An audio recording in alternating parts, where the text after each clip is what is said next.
ভগবানের ভয়। আপনারা বলুন, রাধা রানীকে কোনদিন কেউ মা রাধা বলে?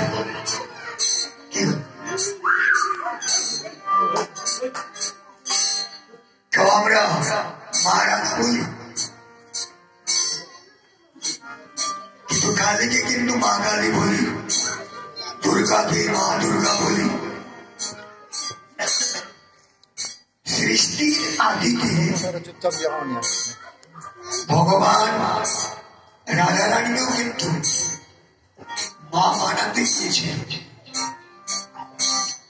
রাধা রানী উদ্ধ অবস্থায় পদপ্রত্রের মধ্যে মণ্ডটা ভাসিয়ে দিয়েছেন। সমুদ্রে ভাসতে ভাসতে ভাসতে ভাসতে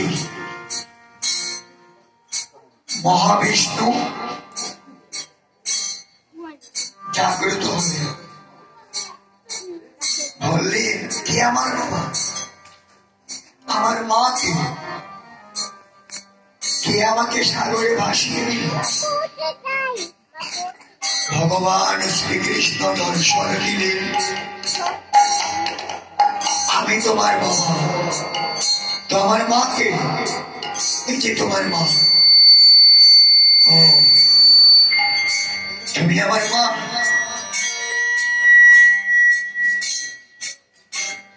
মহাবিষ্ণু বললেন, আমি তোমাকে অভিশাপ দিলাম, আজ থেকে তুমি জীবনে কোনোদিন আর মা হতে পারবে না। আর আজ থেকে স্বর্গ মর্ত পাতালে তোমাকে মা বলে কেউ সম্বোধন করবে না।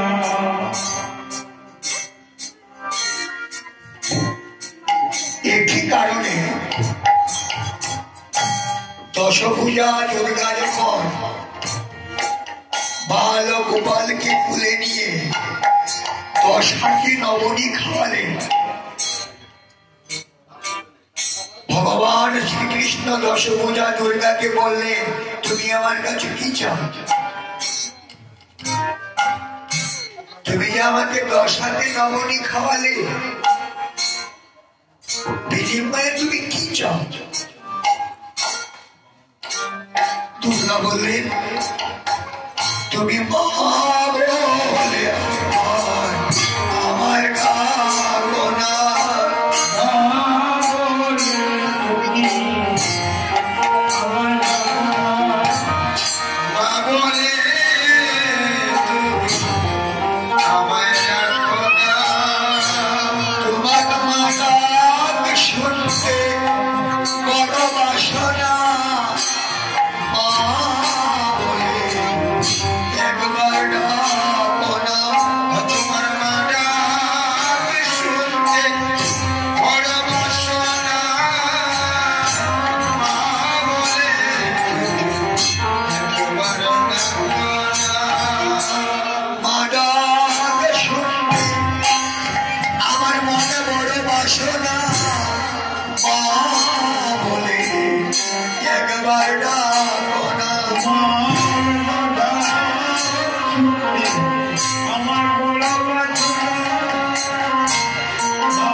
ভগবান শ্রীকৃষ্ণ মা মা বলে দশভুজা দুর্গার কোলে যখন উঠলেন, বললেন, হে দশভুজা, আমার 2টা বোন, একটা বোন হল আজ থেকে স্বর্গমন্ত বানালেন, সবাই তোমাকে জগজ্জননী মা বলে ডাকবে। তুমি 10 হাতে সন্তানের অশুভ বিনাশ করবে, আর সমস্ত সৃষ্টিকে মায়ার পুতুল নিয়ে ভুলিয়ে রাখবে। এই মায়ার পুতুল ফেলে যেন আমার কাছে সহজে কেউ আসতে পারে না। যদি কোনো বাচ্চা খেলনা ফেলে দিয়ে আকুল প্রাণে তোমাকে ডাকি, আমার বল তুমি ডাকে কুলে করে আমার কুলে তুলে দেবে। আমি জীবনে কোনোদিন তাকে আমার কুল ছাড়া করবো না। তো মাগো, এই দুনিয়াতে আমরা সবাই মাকড়সার জালে যখন পোকা লেগে যায়, পোকাটা কি ছুটতে পারে? কি আমরাও মাকড়সার জালে বন্দী। মা আমাদের বন্দী করে রেখেছে। আমার ছেলে, আমার মেয়ে, আমার বাড়ি, আমার গাড়ি, যেদিন আমি বলতে পারবো কিছুই আমার নয়, সব তোমার, তাই তো মহাজন বলছে বলিস রে শ্যামা, আমি যে তোর অবোধ ছেলে।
যদি